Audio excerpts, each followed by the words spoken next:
नमस्ते, म कमल पन्थी, युवा लगानीकर्ता। अर्थ संसार मिडिया हेरेर बसिरहनुभएका सबै लगानीकर्ताहरूलाई म आह्वान गर्न चाहन्छु र आजको म समग्रमा सेयर बजारको कस्तो अवस्था रह्यो त्यस कुरा गर्नेछु। त्यसपछि आज तपाईँको धेरै लामो समय अवधिपछि चाहिँ तपाईँको हाम्रो जुन अर्थ समिति थियो, जुन रामकुमारी झाँक्रीले प्रतिवेदन र ब्याङ्कको सहायक कम्पनीलाई चाहिँ लाइसेन्स दिने कुराहरू राखिएको छ। त्यो कुराहरू के मापदण्डहरू रहेको छ त्यसको बारेमा कुरा गर्न चाहन्छु र म आजको इन्डेक्स बताउन चाहन्छु। आज इन्डेक्स तपाईँको 1336.67 बिन्दुमा गएर क्लोज भएको छ र आजको जुन तपाईँको दिनभरिको कारोबार तपाईँको 28,83,948 किता कारोबार भएको छ र त्यस्तै गरी टोटल टर्नओभर हेर्ने हो भने 1 अर्ब तपाईँको 21,24,26,267 को चाहिँ कारोबार भएको देखिन्छ।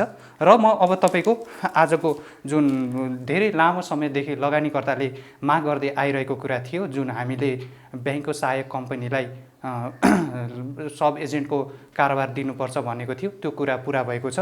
त्यो एकदमै सराहनीय मानिन्छ।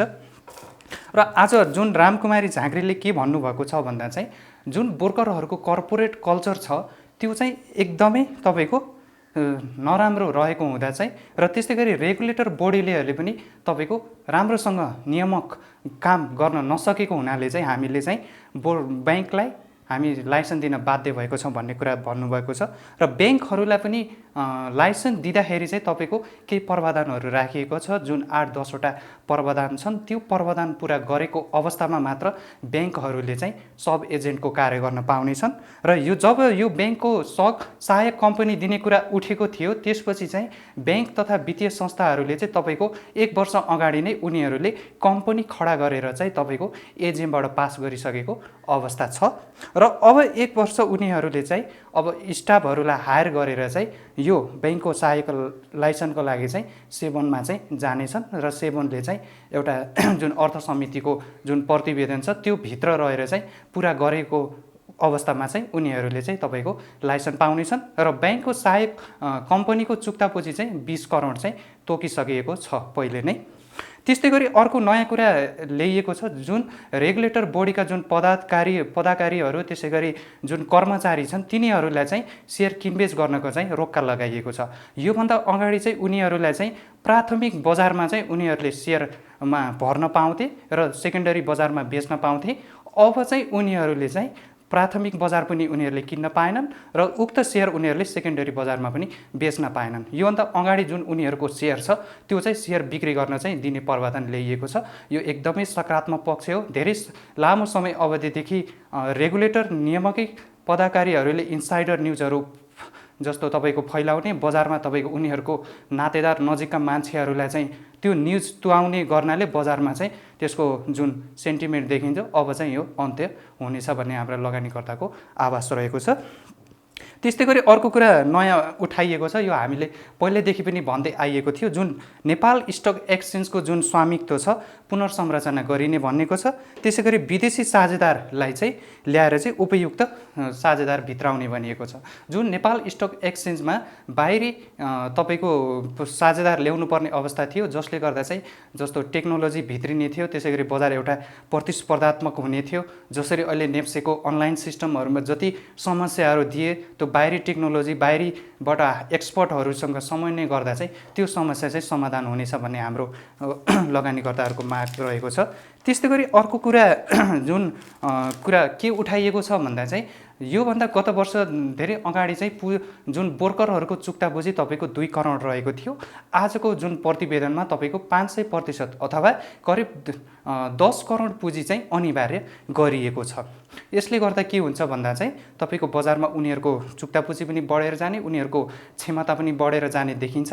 र यसको लागि चाहिँ जुन धितोपत्र बोर्ड तथा जुन अर्थ समितिले आज चाहिँ तपाईँलाई 2079 असार मसान्तभित्र चाहिँ यो चुक्ता पुँजी चाहिँ पुर्याइसक्नुपर्ने देखिएको छ। यदि उनी ब्रोकरहरूले यदि चुक्ता पुँजी पुर्याउन सक्दैनन् भने चाहिँ उनीहरू एक आपसमा मर्जरमा गएर पनि जान सक्छन् अथवा निश्चित समयको लागि चाहिँ एउटा कर सहुलियत दिएर चाहिँ उनीहरूलाई गाभिने प्रोत्साहन दिइनेछ।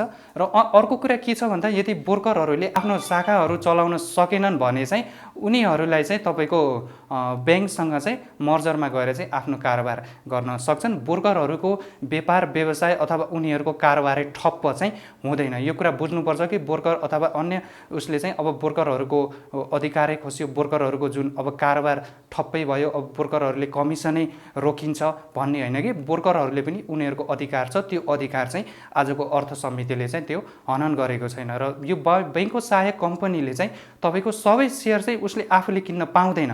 ऊ एउटा खालि मेडिटेटर, बायर र सेलरको मात्र काम गर्ने हो। जसरी ब्रोकरहरूले आफ्नो पुलिङ एकाउन्टमा आफ्नो सेयरहरू राखेका हुन्छन्, त्यस्तै गरी तपाईँको के बुझ्नुपर्छ भन्दा चाहिँ ब्याङ्कको सहायक कम्पनीहरूले चाहिँ तपाईँहरूको सेयर किनबेच गर्न चाहिँ मात्र पाउने हुन्। उनीहरूले आफ्नो नाममा सेयर किन्ने, होल्डिङ गर्ने, बजारलाई मेनुपुलेसन गराउने कार्य चाहिँ बैंकको सहायक कम्पनीले पाउँदैन। त्यो प्रतिवेदनमा मजाले उल्लेख गरिएको छ। त्यस्तै गरी अर्को कुरा पनि सम्बोधन गरिएको छ। यो हामी लगानीकर्ताले धेरै लामो समय अवधिदेखि माग्दै आइरहेको कुरा हो, जुन आज अर्थ समितिको उसमा यो कुरा पनि छलफल भएको छ। जसरी लगानीको समय अवधि अनुसार पुँजीगत लाभकर चाहिँ निर्धारण गरिने कुरा घोषणा गरिएको छ। जस्तो सपोज कुनै एउटा लगानीकर्ताले 1 वर्षभन्दा कम अवस्थाको लागि लगानी गर्छ भने उसलाई चाहिँ 5% पुँजीकर लाभकर लगाइने भनेको छ। यो एकदमै राम्रो। जुन बजारमा एकदमै ट्रेडरहरू छ, उनीहरू जुन बजारमा प्रफिट ओरिएन्टेड मात्र हुन् भने चाहिँ उनीहरूलाई चाहिँ बढी कर लगाउनुपर्छ। किन भन्दा उनीहरूले चाहिँ खालि प्रफिट ओरिएन्टेड हुन्छन्। उनी बजारको सेन्टिमेन्ट अनुसार आफूलाई बाहिर सेल गर्ने गर्दछन्। उनीहरूले बजारको मेनुपुलेसन गर्ने सम्भावना पनि बढी हुनसक्छ। त्यसैले चाहिँ उनीहरूलाई चाहिँ बढी कर लगाइनुपर्छ भनिएको छ। यो एकदमै राम्रो छ। त्यसै गरी कुनै पनि लगानीकर्ताले 1 देखि 3 वर्षसम्म चाहिँ लगानी गरेर होल्ड गर्छ भने सेयर चाहिँ उसलाई चाहिँ 3% कर लगाइने भनिएको छ। र त्यस्तै तपाईँको 3 वर्षभन्दा बढी समय लगानी गर्नेलाई चाहिँ 1% चाहिँ पुँजीगत लाभकर लगाइने भनिएको छ। जसले गर्दा के हुन्छ भन्दा चाहिँ पुँजीगत लाभकर तपाईँको 3 वर्षभन्दा बजारमा होल्ड गर्दा चाहिँ बजारमा एउटा सस्टेनेबल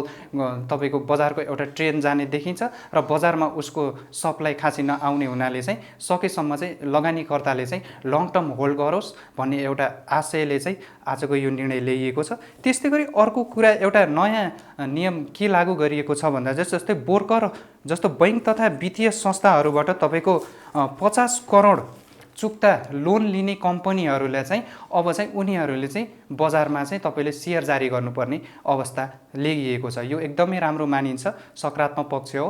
र अहिले नेपाल स्टक एक्सचेन्जमा हेर्ने हो भने बैंक तथा वित्तीय संस्थाको एन्डमै तपाईँको पब्लिक लिमिटेड कम्पनीलाई चाहिँ तपाईँको 30% सेयर जारी गर्नुपर्ने जुन नियम छ र त्यसले गर्दा बैंक तथा वित्तीय संस्थाको सेयर डोमिनेटेड छ। जब बैंक तथा वित्तीय संस्थाको लिक्विडिटी तपाईँको कम हुँदै जान्छ, त्यसले गर्दा बजारमा तपाईँको त्यसको इम्प्याक्ट देखिन्छ। नेप्सीमा तपाईँको ती कम्पनीहरूको डोमिनेट हुँदा ती कम्पनीहरूको लिक्विडिटी क्रन्च हुँदाखेरि त्यो कम्पनीहरूको सेयरमा सप्लाई आउने घट्ने देखिन्छ। अब अन्य क्षेत्रको कम्पनी आउँदाखेरि चाहिँ बजारमा चाहिँ त्यो लिक्विडिटी क्रन्च हुँदा पनि ती कम्पनीहरूको इम्प्याक्ट पर्फर्मेन्समा खासै असर नपर्ने र नेप्सी एउटा सस्टेनेबल ग्रोथ हुने भन्ने देखिएको छ।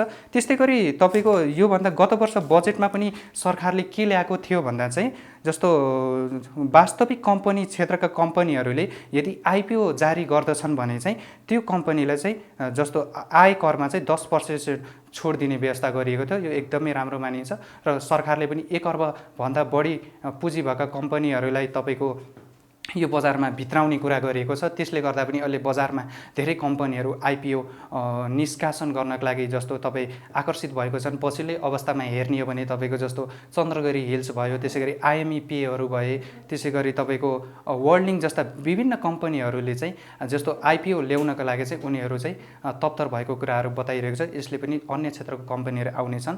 र अन्तमा के भन्नुपर्दछ भन्दा चाहिँ पुँजी बजार भनेको एउटा देशको अर्थतन्त्रको मेरुदण्ड हो र पुँजी बजार बिना तपाईँको देशको अर्थतन्त्र पुरा हुन सक्दैन। सरकारले बेला बेला तपाईँले विभिन्न विधि तथा नियमहरू चेन्ज गर्नुपर्ने अवस्था छ। रेगुलेटर बडीहरू त्यसै गरी लगानीकर्ताहरूसँग एउटा समन्वय गरेर तपाईँको एउटा बजारलाई सुधार गर्नुपर्दछ। बाहिरी लगानी भित्राउन पनि देशको मेजर ऐना भनेको अथवा ऐना भनेकै तपाईँको क्यापिटल इन्डेक्स हो। त्यसैले सरकारले चाहिँ यो क्षेत्रलाई एकदम प्रायोरिटी दिएर लगानी गर्नुपर्दछ। देशकै 77वटै जिल्लामा यो बजारलाई विस्तार गर्नुपर्दछ। खालि तपाईँको मेजर सिटीमा भन्दा पनि अब चाहिँ ब्याङ्क तथा वित्तीय संस्थालाई सहायक लाइसेन्स दिएपछि पक्कै पनि ब्याङ्क तथा वित्तीय संस्थाका शाखाहरू तपाईँको 77वटै जिल्लामा उसले ब्रान्च ओपन गरेको अवस्था छ। पक्कै पनि आगामी दिनमा सबै लगानीकर्ताहरूले तपाईँको यो क्षेत्रमा तपाईँको आइपिओ लगानी गर्नेछन्। त्यसै गरी अलि सेकेन्डरी मार्केटमा पनि केही बचेको पैसालाई उनीहरूले लगानी गर्नेछन् भन्ने हाम्रो आवाज छ र अझै पनि नीतिगत सुधार गर्दै जानुपर्नेछ। अब यो प्रतिवेदन तपाईँको 1-2 दिनपछि तपाईँको अर्थ समिति अर्थबाट पास हुनुपर्छ, त्यसपछि चाहिँ यो कार्यान्वयनमा आउनेछ।